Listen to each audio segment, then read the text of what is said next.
so much for coming today, guys. I know it was a rainy day out there, and it was hard to get in the front, but we're all here. We made it. Thank you. So welcome to Security Tokens on Tezos, November 5th edition. We have quite the lineup for you guys tonight. We're going to start by just thanking some of the folks that made this possible today.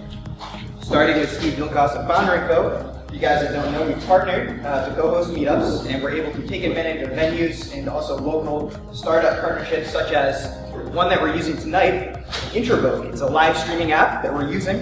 Hello everyone online. If you're watching, feel free to ask questions as we go along. We want to thank WeWork for, again, letting us use their venue.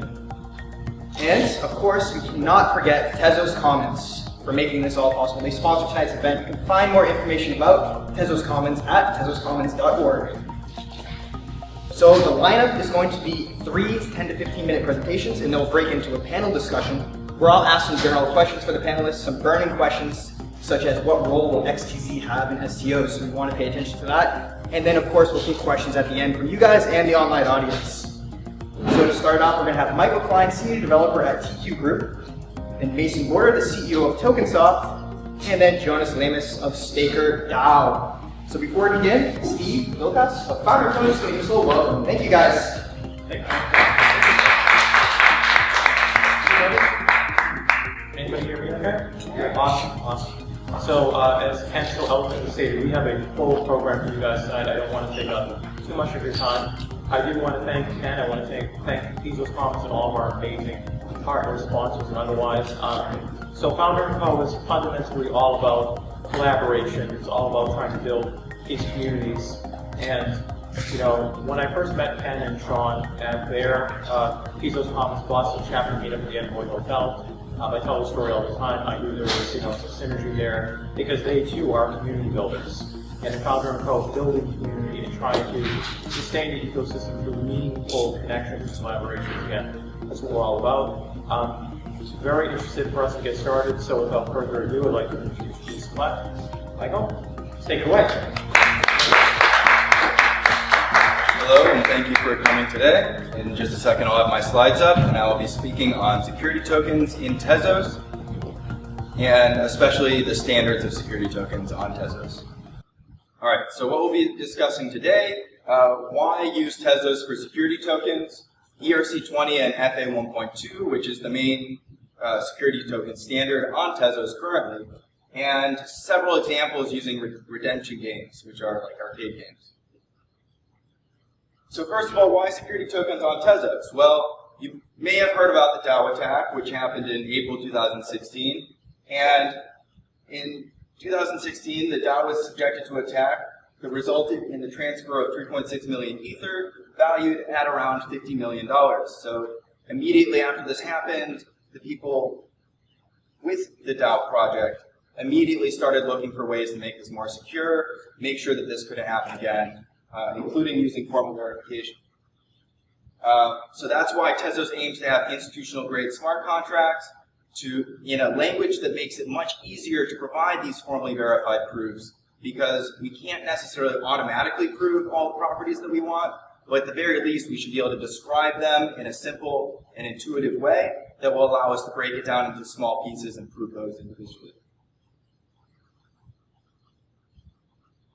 You may be familiar that Bitcoin has hard forked several times, once in August 2017, October 2017, and then again in November 2018.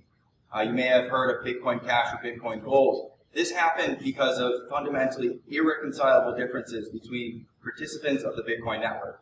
Some people wanted to do certain things a certain way, other people wanted to do it a different way, and the entire community split and fractioned into these separate blockchains. And this really isn't good for Bitcoin because you can't necessarily transfer solutions you found once you've forked off back to the original. A lot of collaboration becomes impossible. Really, it's one of the last things that you would want to happen to this type of project. So how do we prevent that with Tezos? Well, Tezos is all about continuity through upgradability. So Tezos has an on-chain governance platform so that currently every 3 months there will be a proposal phase, a voting phase, testing phase, finalization, etc., that will allow the participants to vote on what the next protocol version should be, and then it will automatically roll out to the network. So this ensures that everybody's on the same page and that it's a lot harder to hard fork. A nuance of this is that suppose 25% of the current population of Tezos decided that they would try anyway to make a hard fork. Well, the 75% could go over to that hard fork and vote them back onto the main chain. So you would really need a much more significant percentage of the populace to actually try to make a hard fork for it to even be likely successful. So ERC20 and FA 1.2. So you may have heard of ERC20, which is the token standard on Tezos, on Ethereum. But I just wanted to bring up this graphic real quick. So I wasn't able to get a sample of all of the mainnet contracts, but on BabylonNet, the current testnet, there are 747 contracts. And this is a histogram of how often different interfaces are reused. So most of the time, there are 15 contracts whose interfaces are not used anywhere else on the testnet. But if you look, there are several cases that are used close to 100 times.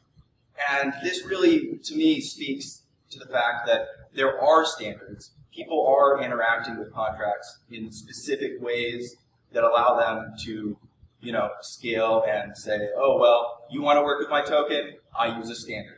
You want to do something else with my security token? It works just the same as all the other ones. And this really allows us to much more quickly apply tools to different ideas. So what is a fungible asset? A fungible asset is simply something that can be exchanged and you have the same value. So you might say, well, bullion is a fungible asset, the US dollar is a fungible asset, but priceless Fabergé egg is not a fungible asset. They're all unique. You can't trade one for the other. If we're talking about, knockoffs, then, we're back to fungible. Nobody cares, if you've got knockoff 327 or 1004. So what does ERC20 look like? Well, ERC20 really is the minimum that you would likely need to actually work with some sort of fungible asset. So you've got methods to transfer tokens, you can check how many tokens somebody has, and you can allow somebody to spend your tokens. So I can say, okay, I have 100 tokens, and out of that 100 tokens, you can spend 5 of those tokens at any time, assuming I still have 5 tokens left in my account. And that allows for a number of types of delegation.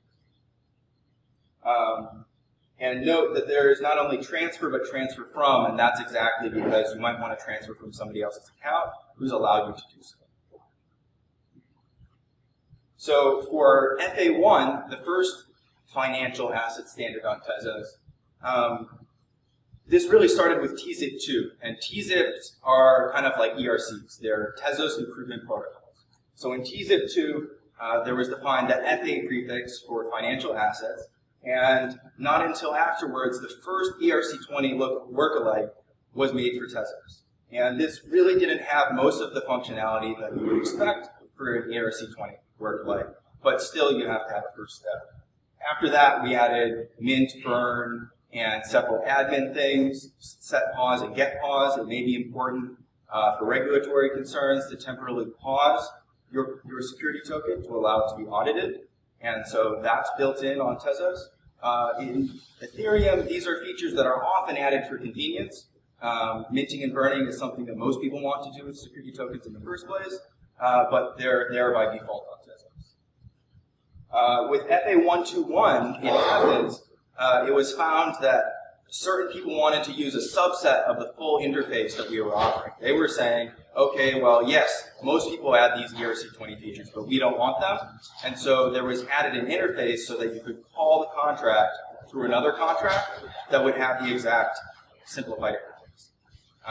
So that, with Babylon, is no longer needed, because with Babylon, if you have, let's say you have 5 entry points and you drop 2, it's considered the same interface if you only use those 3 remaining.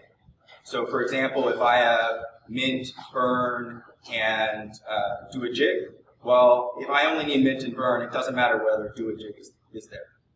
I can completely ignore it. And that's very useful, and with Babylon, we can completely drop that extra proxy feature.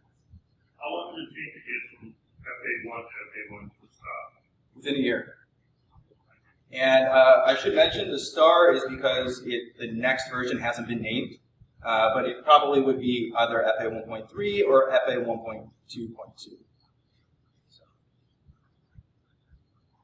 So this is the final interface. Once you've added all those things, you see the basic expected balance and get total supply and transfer all there, as well as get administrator, mint, burn, so on and so forth. So on to what we can actually do with this. So the idea is that we could have an arcade, and the tickets that we're paying out to people could be in an FA121 token. You have some sort of game card, which is your wallet that holds the tickets, and the individual games have rolls of tickets, that's accounts with some balance, and the users play, and then if they win, they get some tickets. You transfer the tickets from the machine to the individual player. To actually pay out, you're going to have to know how many you have, and finally, we will burn the tickets when you actually pay out and get some sort of prize. So this is a pretty straightforward application of a fungible asset because all we're using is the basic make an account, give it tokens, transfer the tokens, check how many tokens there are, and eventually burn the tokens. There's a smooth path from beginning to end. But in business applications, it's never that easy. So for example, we might have an accountant who says, okay, well, every time we pay out a prize, we need to know how much we paid out, and sometimes we need to know the exact time because there might be seasonal regulations or something like that, like maybe if it passes over New Year, that makes a difference. So how do we get these records to our account from the chain? Well, we could do an off-chain approach where we simply download everything that's on the chain, all the blocks, all the operations, and we just filter out what we don't want, and what should be left is all of our interactions with this ticket token. At that point, we should just be able to read off, okay, this is what happened. The downside is this requires a fair bit of introspection into the blockchain. And if you have any changes in the token, you would have to parse things differently, and it can get a little bit complicated. However, if you wanted to do it on-chain, you could have a callback. So you say, okay, well, when we redeem, we're always calling the same entry point of the contract, so we should just add a feature to that stores this information our accountant needs.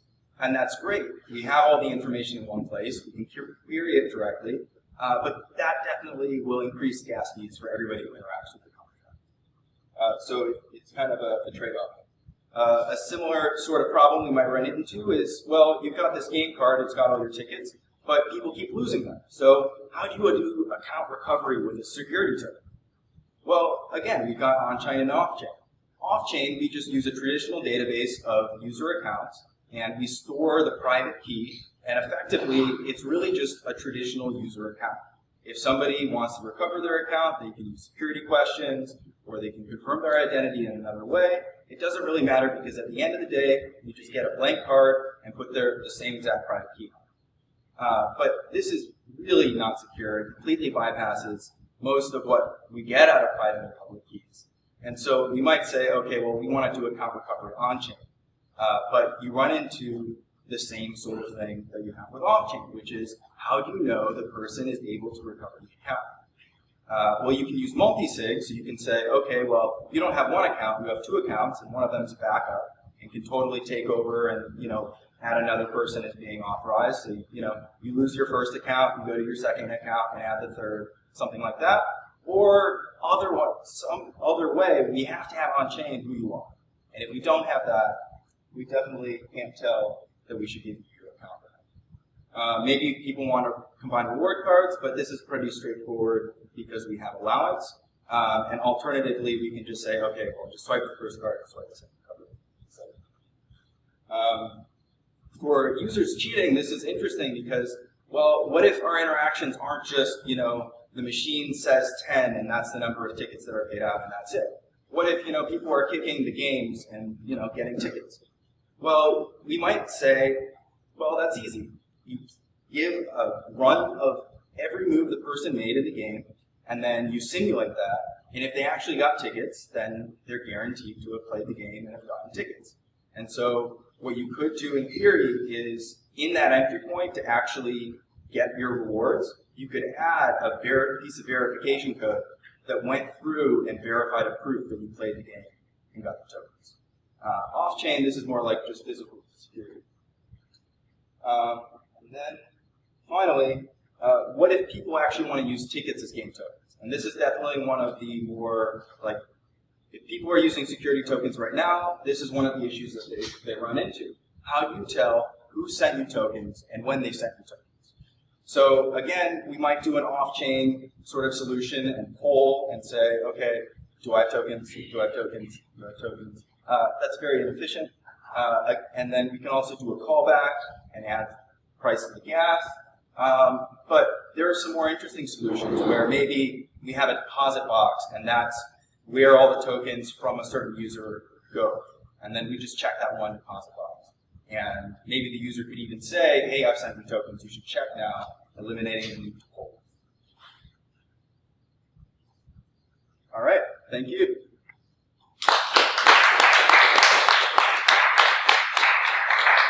And we have a minute for any brief questions. It's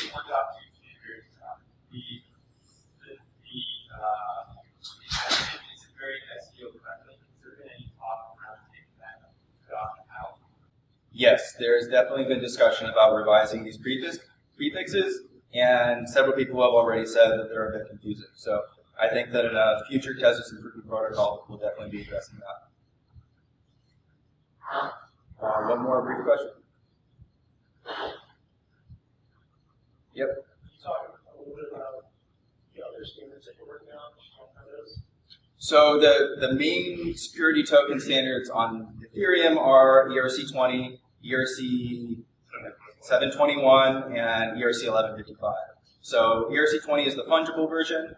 ERC 721 is the non-fungible version, which there are already some prototypes on Tezos for, but not really a standard. And really, I would say the most attention is on ERC 1155, which you can consider like a cluster of tokens. And it's like, you know, a bank that has many types of foreign currency, not just the one. Thank you very much, Michael. All right, next up we have Mason from Tokensoft.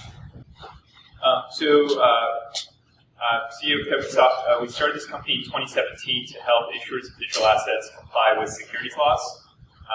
And so basically we're an infrastructure company. We exist between we sit between the regulations and the blockchain, and we sort of help map those two together. So issuers who get through the space issue their digital assets while remaining in compliance. We operate internationally, so not only do we help our clients operate and issue their security tokens in the US, we do this in countries around the world. Every country, there's about 50 to 60 countries that have their own, that actually have securities laws.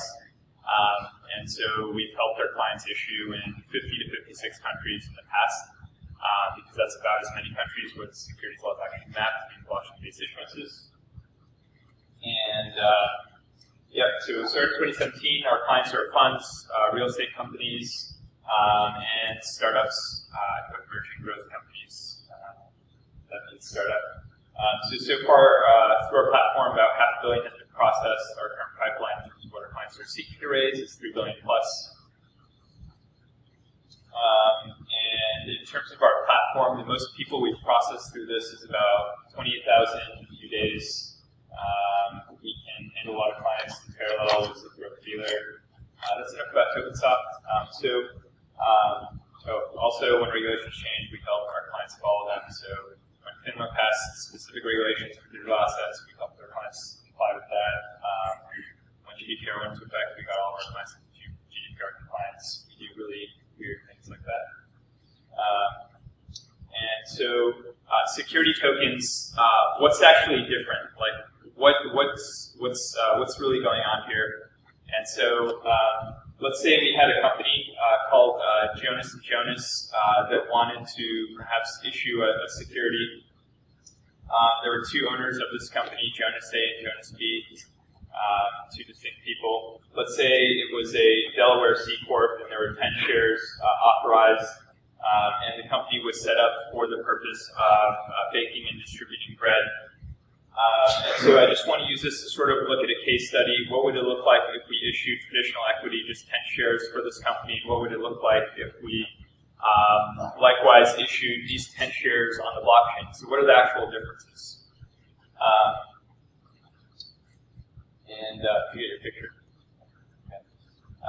And so if you're a company that's looking to issue a security token, what are some factors that may fundamentally affect what you're doing and how you get to the market? So number one, where you domicile matters. Different countries obviously have different regulations in terms of setting up an entity in a company. Market participants, this is obviously going to affect where you, let's say you're a later stage company and you want to IPO, which market you end up sort of IPOing in is going to affect the success of your equity. There's going to be different market participants in different countries that can access your equities. Regulations also, so you're looking to issue a security token. What are the regulations that are relevant to you? So in the US, obviously all these fall under securities laws. Sometimes they're more nuanced in other countries. Sometimes they have a single financial regulator that watches over all financial assets, and so it's a lot more nuanced. And then technology. So, you know, if I go start a company and it goes and it gets into the markets and it IPOs tomorrow, probably along the way I'm going to be interfacing with companies like Borda, Shares Post for private equity trading, secondary trading during private markets, and then if I IPO, I'm going to be interfacing with traditional exchanges, transfer agents, things like that out there. So technology also comes into play here. And so let's say we're doing this on paper. So I think if you actually like set up an entity with a law firm, there's just a bunch of pieces of paper that you have to sign that bring your company to fruition. Sometimes you have to send, for example, a set of documents to the state of Delaware, and they send you something back saying, yes, your entity's in good standing, looks good. But what are the actions that you're actually undertaking with these paper equities? You're going to need to, number one, create the entity, but from there you're going to need to authorize the shares. So you're going to have to say, okay, I'm the CEO, and this is my company, and this company officially has 10 shares. You can sign a piece of paper that brings those 10 shares to fruition. You're going to have to distribute those shares. So let's say Jonas and Jonas wants to keep 50% of the company, so they keep 5 shares for the owners, and then they give 5 shares out to 5 different investors. And so now there needs to be a way to allocate and distribute these shares amongst different investors and participants. At some point, you're also going to probably need to be able to issue more shares. So this is very common. As companies do additional rounds, they may need to issue more shares just because it can get really messy and they need to maybe balance out certain things. And then other things that you may need to do with paper shares, manage disputes. What if something goes to court? What if someone disagrees on how much shares they own? What if the company goes bankrupt? There has to be a way to take the share away from a person. And so these are all things that happen in the paper world, and in our perspective is really the regulations didn't change, the market didn't change, and so we have to make the security tokens do exactly what paper shares do today. And so when we were looking at doing security tokens on the Tezos blockchain, what did we really need to enable? And it's all those exact same things. So when we're looking at this FA1.2 smart contract, we really need to be able to bring all this functionality onto the blockchain as well. Sorry, that was really boring in tech from that slide. And so the only thing that's really different here is the technology. And so this technology does have to map to existing regulations. Those never really change. And it must map so that it's accessible by the same market participants that would invest in your security tokens if they're equities. This could be the same product that you're putting out there in terms of your equity. It's going to be the same people that would be interested in it, whether it's there's a blockchain underneath or whether there's not. And so when we're looking at FA1.2, we have like certain requirements before we could put clients on this. And so FA1.2, I think that was well covered, but it can do things like allow us to map a identity to an address. just because if you give a security token to an address, just like with your equity, you have to know who that person is, right? We start a company, we never anonymously take money into our company, although I wish we could. And it also enables the concept of unauthorized and authorized transfers.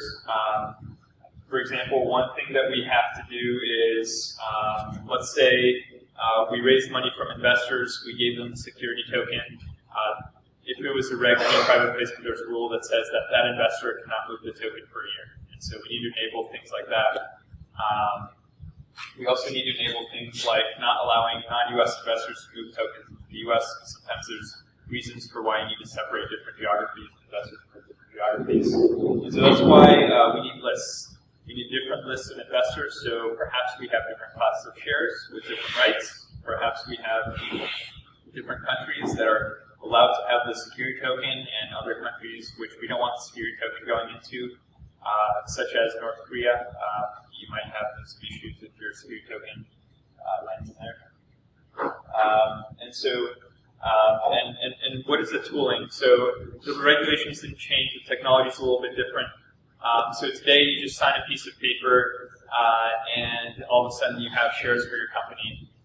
So here's something that got a lot harder.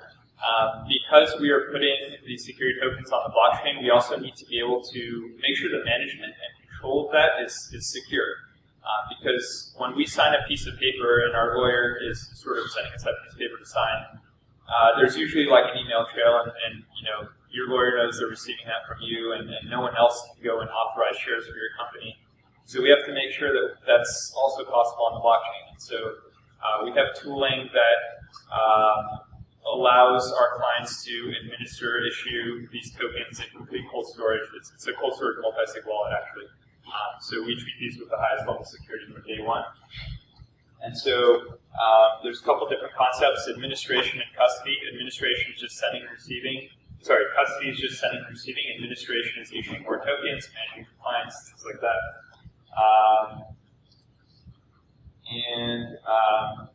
These tokens can actually transfer peer-to-peer, so there's some broker-dealer ATSs that are structured for peer-to-peer trading. Basically, investors hold or custody their own tokens. The exchange is just there for order matching and price discovery, and the transfer actually settles on the blockchain. If it's a non-compliant transfer, then the smart contract just rejects the transfer. And then just a quick look at our platform. And so when an investor does go through our platform, we do sort of track their contribution amount, how many tokens they're supposed to get, what address is associated with that. And so this is sort of the information that comes out during the primary issuance process. None of this is really on chain except for the collection of the address. When these tokens get distributed, the issuer may issue more and more tokens. So this is just simulating, okay, what if they first issue 100 million tokens, but then they issue additional ones? And then we do enable the ability to freeze, revoke, and reassign tokens. So what if someone loses their wallet? You should be able to freeze that wallet, do an investigation, and then reassign it to their new wallet after maybe they go through an identity check. But those are things that are possible in traditional equities that we're making possible on blockchain as well.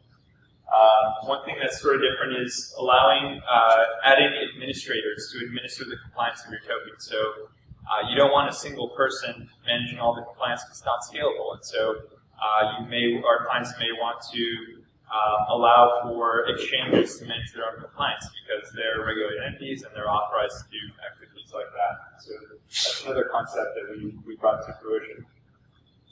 At the end of the day, we also sort of give them sort of block explorer because you need to be able to view, you may want to view who has all your tokens, you may want to view all the compliant transfers, non-compliant transfers that are happening. So I thought this was just a cool peek about into some of our administrative functions that we built into there. So this is more during secondary trading, so as these things go and trade on the exchanges, this is all visible in the dashboard. And that's all. So my name is Mason, I'm with Tokensoft, and we are hiring Tezos devs. You can reach us, we're at info@tokensoft.io, and thanks so much for having me.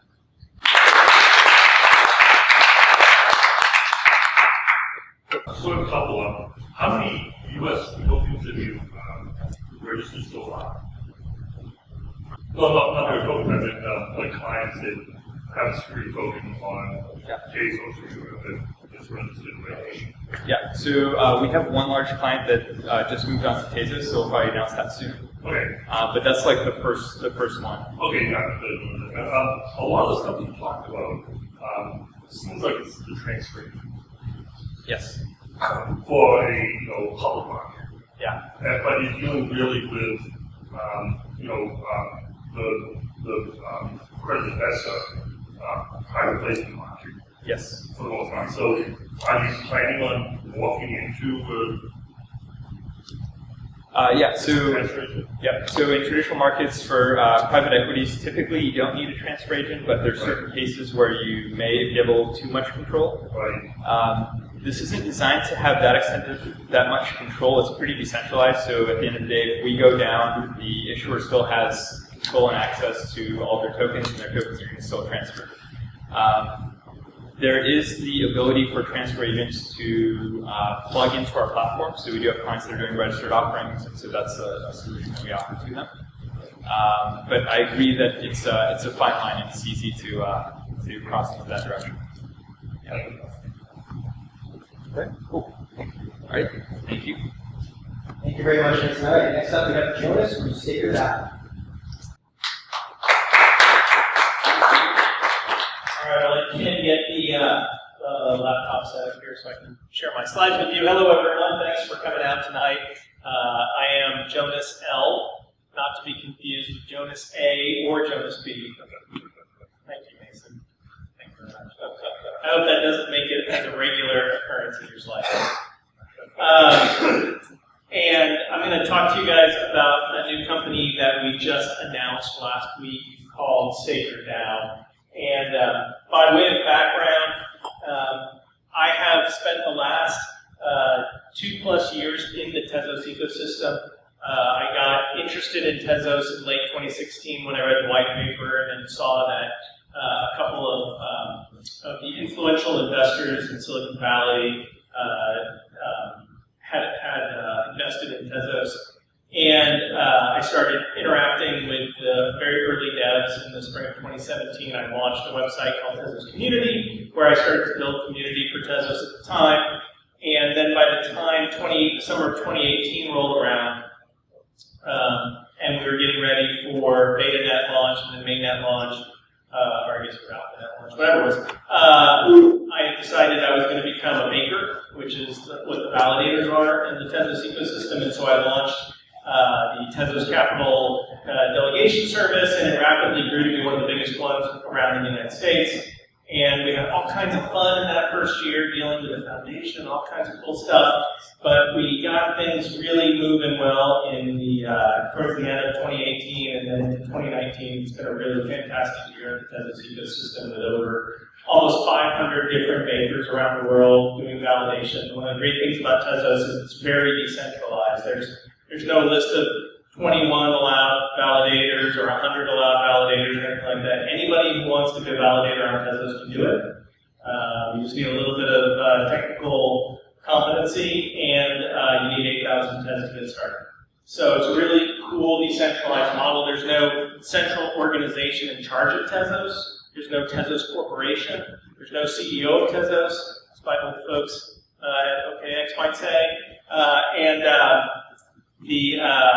The result of that is all these great organizations around the globe who are contributing to the ecosystem. We've got folks in development teams in Paris and in Switzerland and in New York, and we've got teams in Brazil and growing communities in Asia, Korea, amazing groups everywhere. And so as I started thinking about what is the next thing that I can do in the Tezos ecosystem, I started listening to all these stories about security tokens that are coming to Tezos. Why is Tezos a good platform for security tokens? I started asking myself, and I realized it's this very nature of decentralization and the governance process that's paired with it that makes it such a compelling platform to do things like managing high-value smart contracts.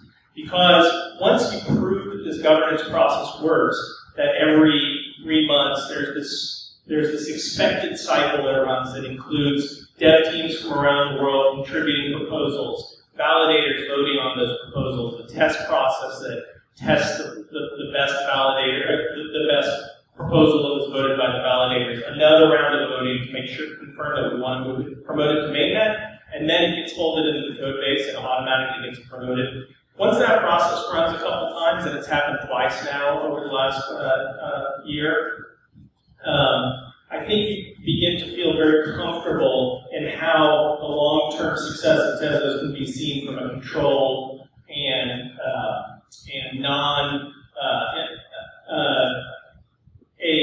I wouldn't say non-controversial way, because there's always controversies associated with the proposals, but in a very organized way from a governance perspective. And I compare that to other chains where the dev teams are not directly responsible for voting, for delivering results that are voted upon by the chain. And in that case, you can have lots more contention. Right, so I thought about that, and I thought about how does this apply to all this decentralized financial assets that are emerging. And I decided that it was time to launch a new company to kind of meld those two things together. So StakerDAO is going to be a company that is driving decentralized governance for financial assets. Think of it as taking what the financial world does and decentralizing and putting the decisions that are made about what kind of assets should exist in finance into the hands of the token holders themselves. And the problem with that is that you can't just go off and do it. You have to do it in a compliant way. We've heard all these things about token standards here. We care about what the different governing entities have to say about managing financial assets. And so what we're trying to do with StakerDAO is meld those two things together. Make it decentralized, but also make it compliant. And by doing it on top of Tezos, we're also making it really secure and upgradable. So, before we talk about StakerDAO, we talk about the underlying infrastructure that's going to support it. And what my dev team is working on first is building a new security token type that sits on top of the work that Michael's talking about with FA 1.2 that is a governance-oriented security token. And what I mean by that is what we're calling the gov. Probably should take the dot out, as Mason says, for Googling purposes. So maybe we'll call it the Gov1 standard. It's not instantiated yet. But essentially what we're doing with Gov1 is we're building, so let me step back and say, if you spent time in the Tezos ecosystem, not only have you experienced this great governance process that I just talked about, but you might have seen it visually on the TezosAgora.org website, where you can visually see every stage of governance that's happened. You can look at all the data, who voted for what, you can read the proposals, you can see how the proposals were implemented. And that governance cycle that you see on Tezos Agora is very valuable for the whole community. So with Gov1, what we're doing is we're taking the FA 1.2 token standard and we're pairing it with that Tezos Agora governance process, and we're linking those two things together so that when you launch a Gov1 token in the future, you will also get to specify what the governance process is that you want to use for that security token. And then it will get visualized in a Tezos Agora style interface. So all that's going to get packaged together and released in an open source way. So anybody who wants to use what we're doing for StakerDAO for their own governance processes is going to have access to that. Cool. So StakerDAO is going to be the first implementation of this new Gov1 standard. And the StakerDAO implementation, as I mentioned, is about creating a model for governing financial assets. And so it starts with a token, the Staker token, and it starts with StakerAgora, which is going to be our own implementation of our own governance rules in the Tezos Agora infrastructure. And our own governance rules include what we're calling a council. So this is not something that exists in Tezos. This is a new part of governance that we're going to bring to this market, where the underlying staker token holders are going to elect on an annual basis a 5-member council. And that 5-member council is going to be responsible for voting on proposals that are provided by the community on a monthly basis.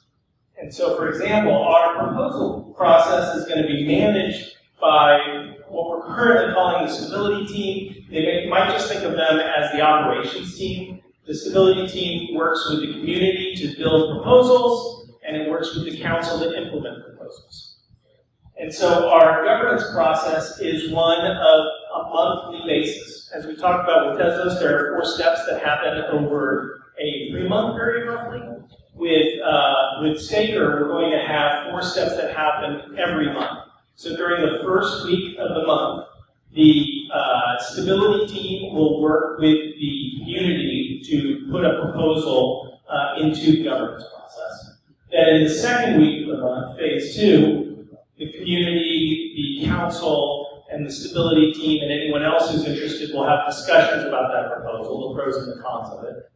In week 3, the 5-member council will vote on that proposal, whether or not they want to approve it or not approve it.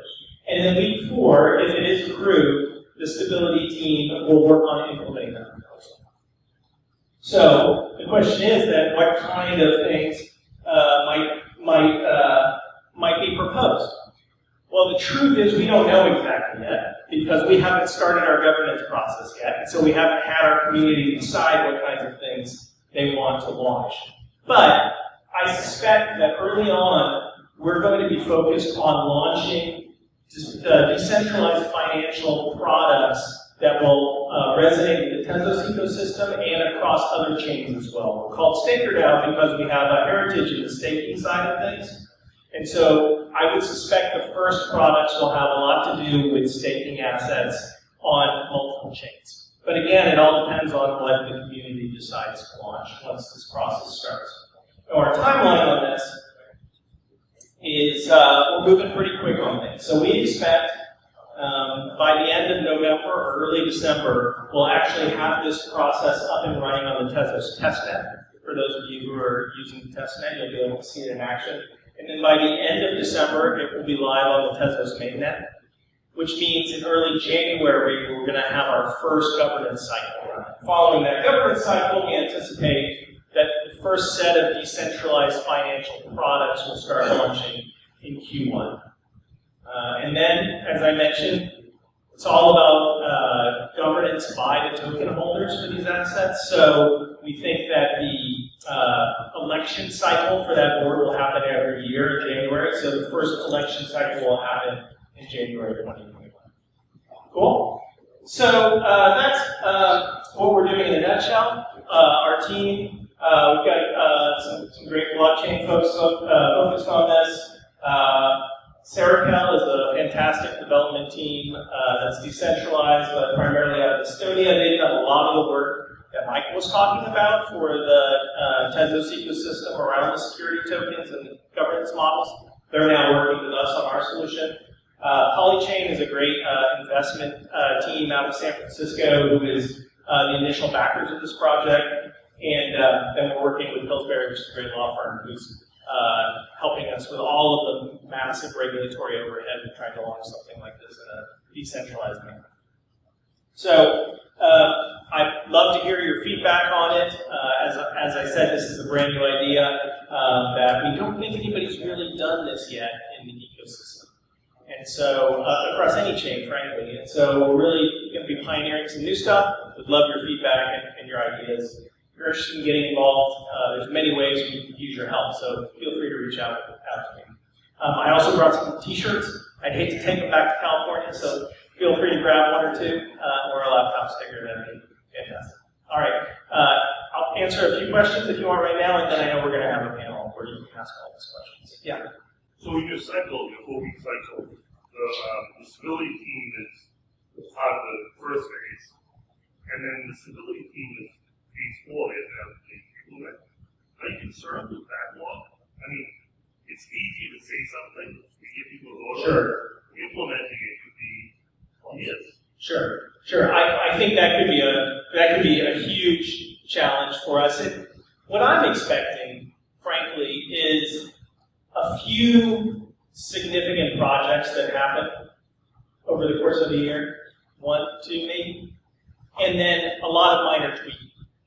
For example, you might be familiar with the MakerDAO ecosystem, and they have a team that manages the adjustment of the stability fee, right? In our world, adjusting that stability fee could be all that happens in one of these cycles, for example, or whatever the equivalent of that stability fee is for the assets that happen to be managed, right? So it doesn't necessarily have to be a launch of a new UMA protocol or something like that, right?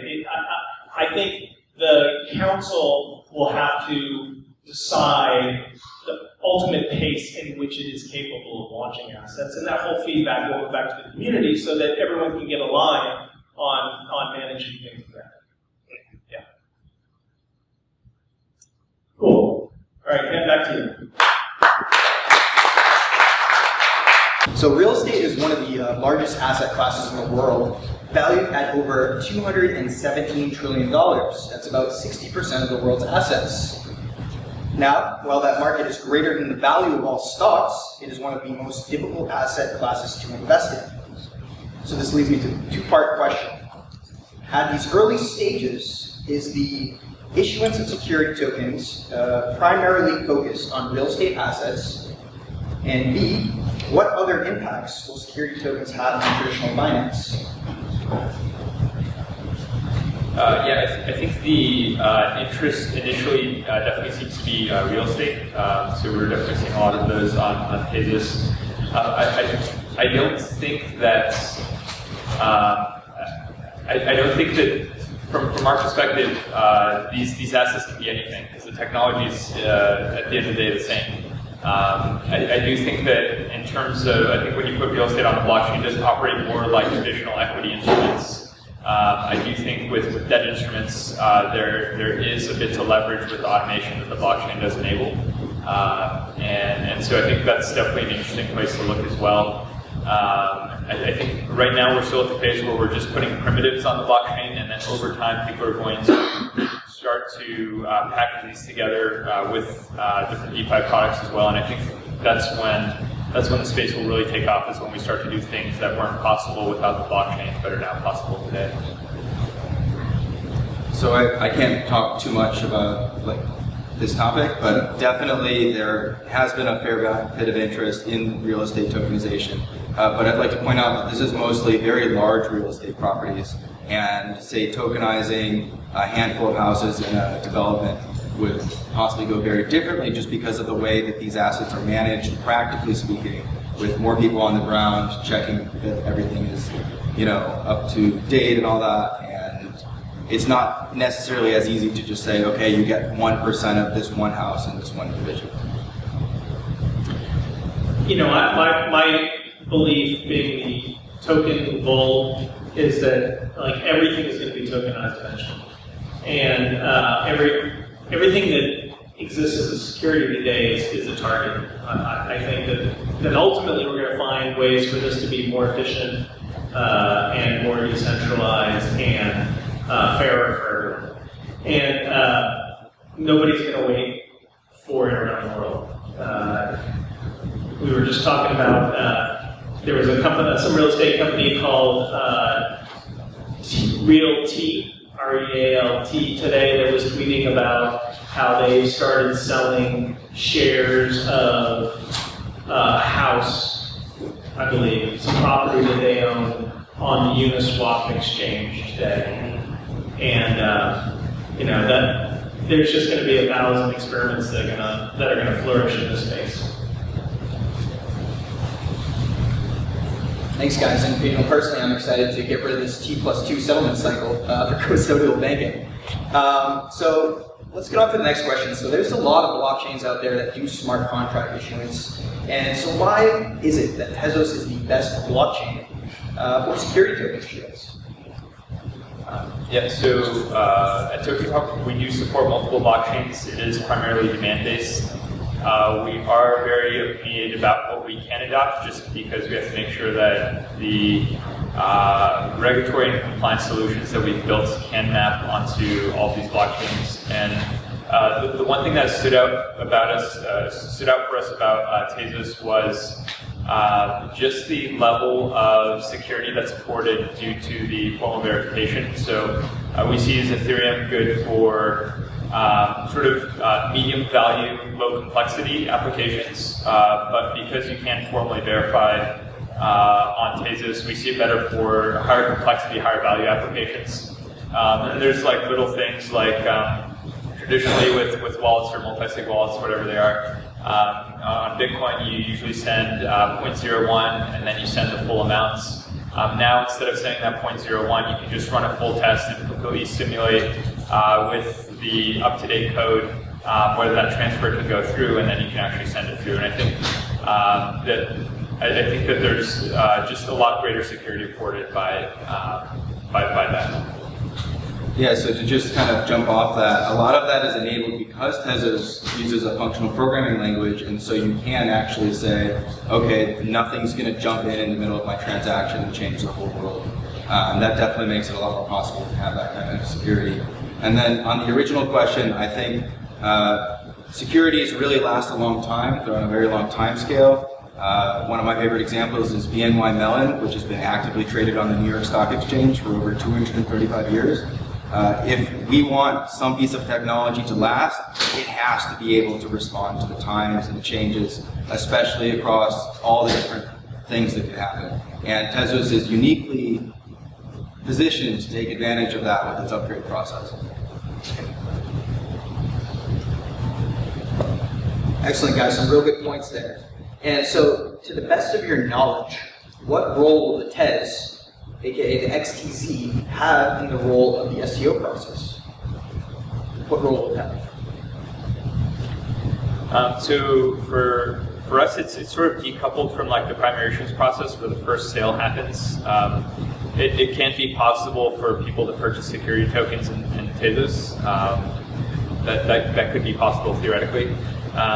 But all of this does run on the Tezos blockchain, and so that's where Tezos is necessary. And I have been hearing some arguments of, what if the total value of assets on Tezos, because we're putting actually pretty big, real estate properties, does surpass the market cap underneath. I think that's a sort of an interesting argument that I've been hearing recently, but I probably can't speak too much about the theoreticals. I'm not much of an economist there. Yeah, just to jump in, as far as purchasing security tokens with XTZ, probably they'll run into a similar problem that you see on Ethereum, which is that whatever you're pegged on, so for example, you might be pegged on the US dollar or the euro as far as your exchange rate, so the actual final price of the security is in one of these traditional assets. In that case, you have to keep track, down to the microsecond. What is the current price of XTZ versus US dollars and whatnot? And that's really what brings in all the complexity. Of course, if you have a good way to solve that, then you can offer direct sales on the platform in XTZ. Yeah, and I think there are going to be some good ways to solve that coming, right? As many of you guys know, I have a podcast called Tezonomics, and over the last couple episodes, I interviewed Arthur about his checker project, which is attempting to build a stable-ish coin on Tezos, driven in an algorithmic fashion. And then I interviewed Kevin Maravi, who is also doing more of a centralized stablecoin project, the USD Tez project. So those will both be kind of fundamental building blocks that need to exist before anybody's going to think too seriously about it. At the end of the day, I think the long-term value of this whole ecosystem is going to be transaction fees, right? If blockchains don't produce profitable results for the folks who are running the validators or the miners or whatever the case may be at the end of the day with transaction fees, then why are we doing all this, right? And so I think for Tezos, if we have trillions of dollars of securities on Tezos, that means there's going to be a lot of exchange of information about ownership of those transactions. And that ownership exchange ultimately will get written to the blockchain. and that's where the revenues ultimately come from. I have another comment on sort of what you were saying about the pricing. So one interesting problem that we've seen in markets is, so if someone is purchasing a dollar-denominated security token in Bitcoin, for example, let's say the sale is open for 1 week and they perceive that the price of Bitcoin is going to go up by the end of the week. Now they're going to wait as long as possible to buy into that sale. And so there's a lot of like games that are created when there's sort of decoupled assets that are being exchanged. So like for us, we had to basically, we peg the price at it's the top of every hour. And so it does change and it does expire, and then if you wait too long and try to play games like that, then you do have to come in at the new price. So that's definitely a very widespread issue that does occur. It's interesting. It almost reminds me of airlines using gasoline, where they'll actually go to market and buy futures contracts so they can actually anticipate the price of that asset before they consume it. So maybe there's something similarly that needs to come down the pipeline. Quick question from Sam here. Yes, so this question of when you buy assets in Tezos, or whether or not these transaction fees will be in the sustainable market, sort of brings to the question of user experience and usability and how this is adopted by broader community of investors, investment institutions, which is how are you making the process of dealing with these transaction fees and the source of where those funds for the transaction fees in XTC is coming from? How are you streamlining that process so that either there are some sort of agents, you guys are handling that sort of fee process within the actual network itself, or are you having these institutions have to manage a fund where they're using those fees to pay out of the network? And how are you handling that usability, the user experience problem? So to repeat the question for the live stream here, he's wondering about the usability, user experience in paying fees for, say, transferring the security token. So I'm aware of a couple proposed solutions. On Ethereum, you can have a dedicated contract or user who will pay the fees for particular operations. That is, in some sense, a primitive on Ethereum, and we don't have that on Tezos. That's definitely being explored as something we could add in another proposal process, but we don't have that today. Another idea is that we could try to pre-simulate and calculate fees within, some small margin of error, and then after somebody performs a transaction, for example, to deposit their tokens onto an exchange, the exchange would refund them.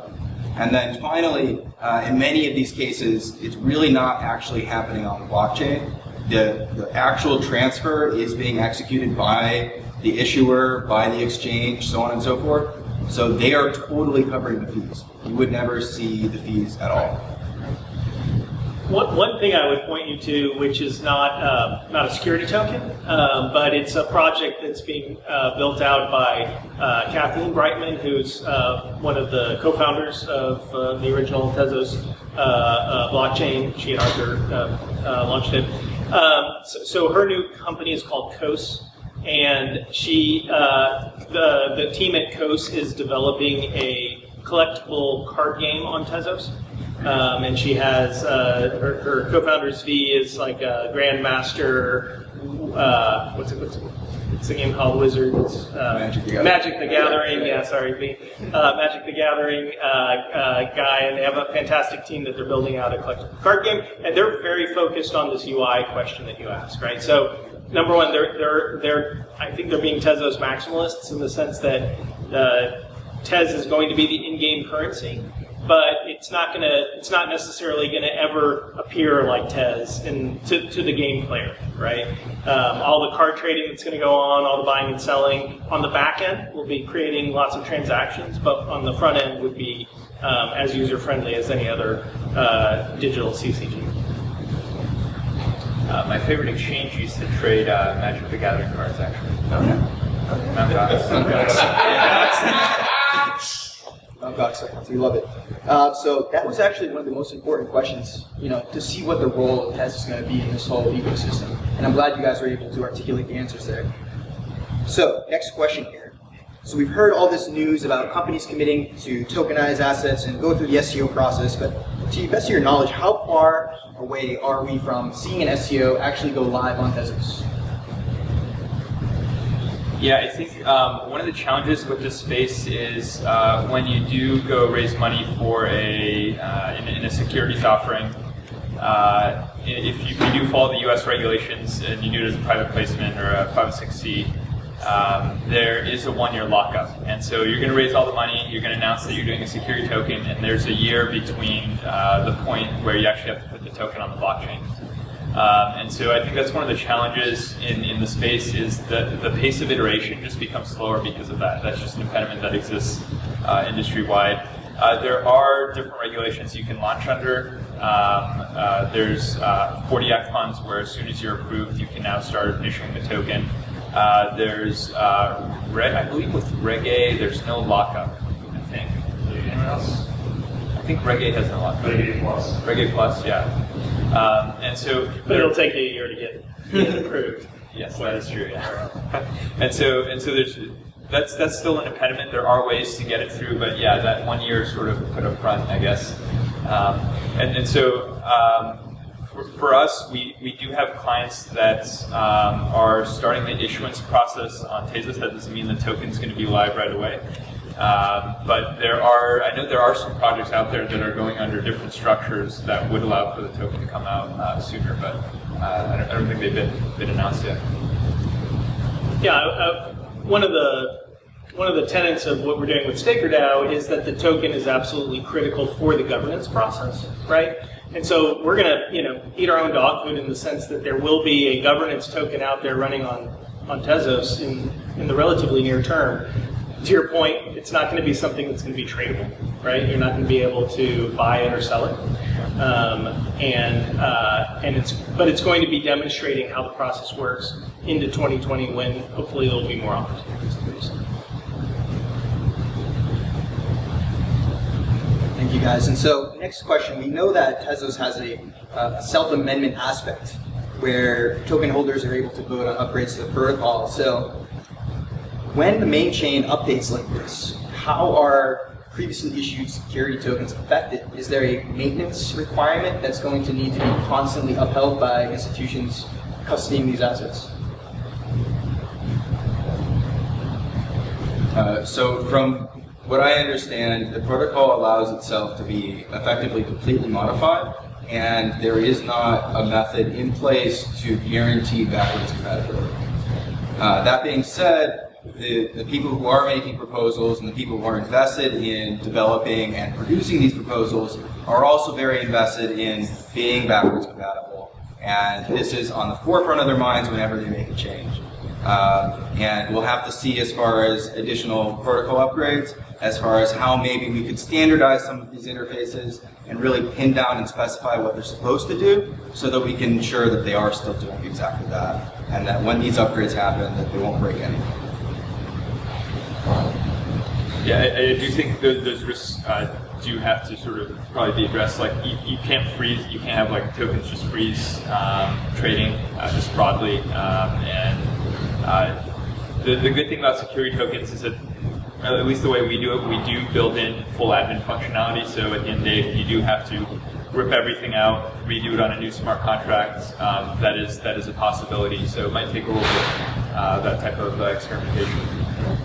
I'm glad that it's on your radar and that there are already solutions being worked on for it. And so, we're in Boston. It's the hub of traditional banking. We have players like State Street, Putnam Investments, Fidelity. How are the responses and communications from those kind of companies in regards to adopting security token standards and this kind of technology?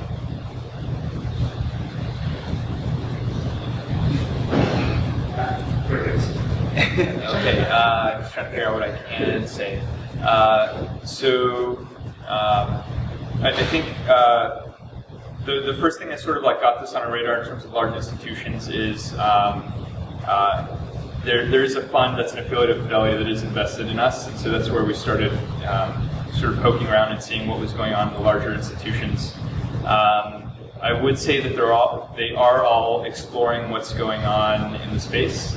I do think that they all have a strategy that they're willing to employ. They're just waiting for the right time. So I think that's where everyone is they have an idea of where the product market fit is for them. But it's still sort of, I don't know, there's a lot of stakeholders in these large institutions. It's hard to get everyone moving quickly. But I think that's a good thing, because if you launch something a year ago, the market just changes so quickly that it's a different world now. The one thing I'm hoping to see is custody. I don't know if custody is a solution that startups should be solving, but it's perfect for larger institutions. Really? Really appreciate the insights there. So, has there been any feedback from U.S. regulators, SEC, anyone that's reached out to you guys from your experiences? In San Francisco, we did move our company into the SEC building, just as a fun experiment. And we started reaching out to them just because we thought it was important for, number one, for them to know what we do and how we operate, but also for them to understand the technology and what are the risks. And I really believe that if regulators don't understand the technology and fundamentally in how it works, that they can pass regulations that can negatively impact the technology. Like, for example, if we look at how Bitcoin exchanges were packaged into money transmission laws, it was in a way that actually promoted security. It promoted edge security, maybe on purpose, maybe on accident, but it forced us to all use client-side wallets, where we were managing our own funds so that these companies building the solutions were not money transmitters. So that's the kind of outreach we did do. We did reach out about doing a presentation on Tezos as well, and so that's on the calendar as well. And yeah, we're really excited to educate regulators around the world about Tezos. I have no personal experience with it yet, but I would like to point out an emerging group called OSA, which is the Proof of Stake Alliance. And so the Proof of Stake Alliance, you can Google them, has been formed by a conglomeration of a variety of staking firms, layer 1 tokens. I know TQTezos, I think, is a member of those as well. And the whole point is to start working on the regulatory, political, lobbying side of what the proof of stake ecosystem needs to have done in order for it to function properly going forward. Yeah, definitely glad that it's being attacked, in a productive manner. So if there's anyone watching that, say, owns a large piece of real estate or has a company and they're thinking about STOing, what's the next steps for that person to do, and just how should they be directed? Yeah, I think the first thing that I would do is I would go find the most expensive securities lawyer possible, preferably one that tells you everything you don't want to hear. I've already done that. And so it's good to know exactly what you want, like exactly how you want to structure your deal, and to have that on paper. And then once you have that, then approach a law firm that preferably understands the space and the risks, how to position everything. But that's really the first step, is knowing exactly what you want to do and knowing it's legal, and then you can go do it. And then once you're at that step, then you can reach out to us at Tokensoft, and we'd be happy to help. So in a very similar vein, at TQ, we're really trying to help people who don't know that much about Tezos, but similarly they have a fair idea of what it's going to take from a regulatory perspective, but especially they might not have as good of an idea of what it takes from a technical perspective, how it's different from Ethereum, what sort of challenges they might encounter and whatnot. And so I would definitely point you to TQ's resources. We have a number of guides online, including to FA 1.2. You can very quickly get set up on the testnet and see what it's actually like to interact with these sorts of programs like Tezos. All right, guys, wrapping up my questions, do you have any breaking announcements that you want to release here in front of this audience? Or should we just go on to the audience questions? No, I don't have any breaking announcements. Okay. Worth a shot. So anyone from the audience, or if you guys want to look online, is there any questions? There's some online here, we're just working through it. Justice from State Street. So, has there been anyone that has reached out to you guys to create security tokens for common shares of stock yet? Is that something that's already happened, or? That was one of our first projects. That was in 2017. We had a client come to us for that. I think, yeah, there's definitely a question of, does that make more sense to just do traditionally versus with a security token? But I would say that's sort of the first step, the first logical step that most people come to is tokenizing equity. And how about for intro, guys? Anything?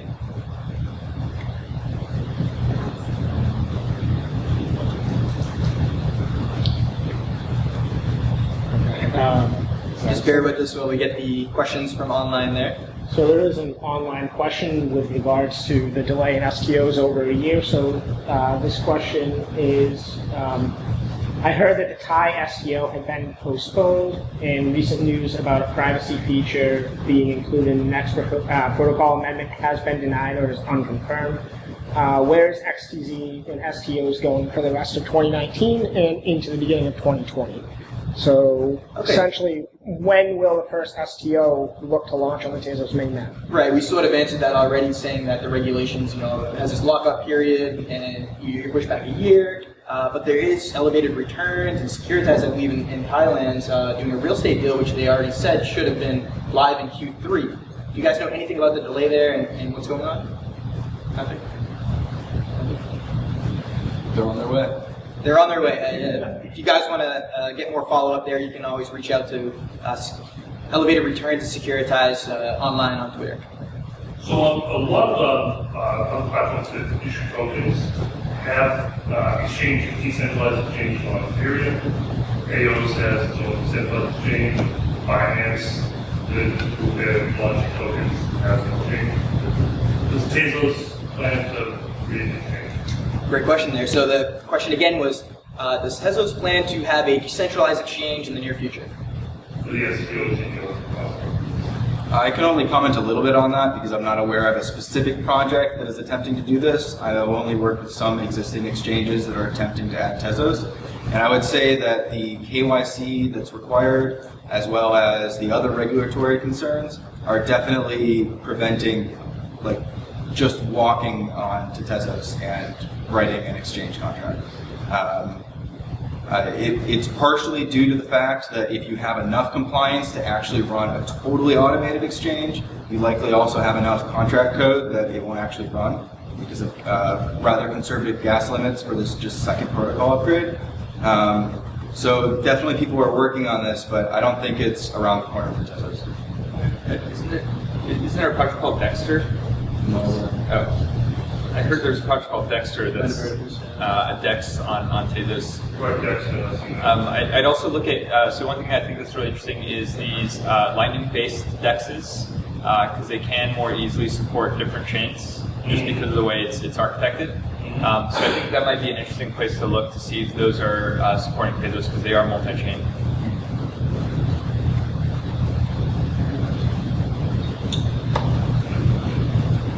All right, guys, is there any more questions? What are we doing for time here? 7:53. Yeah, we're about right on time, so I'll leave it at this. The panelists will just give again their name and where you can find more information on their companies. My name is Mason. You can, I'm with Tokensoft. You can always email us at info@tokensoft.io, or you can follow us on Twitter at Tokensoft Inc. Hi, I'm Michael Klein with TQTezos, and you can find us on tqgroup.io.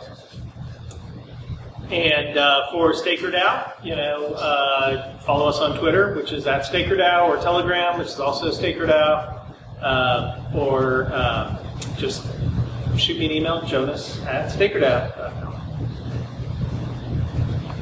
Thank you very much, guys. And again, I'm Ken Garofalo with Tezos Boston, a part of Tezos Commons. Thank you very much for watching. Until next time.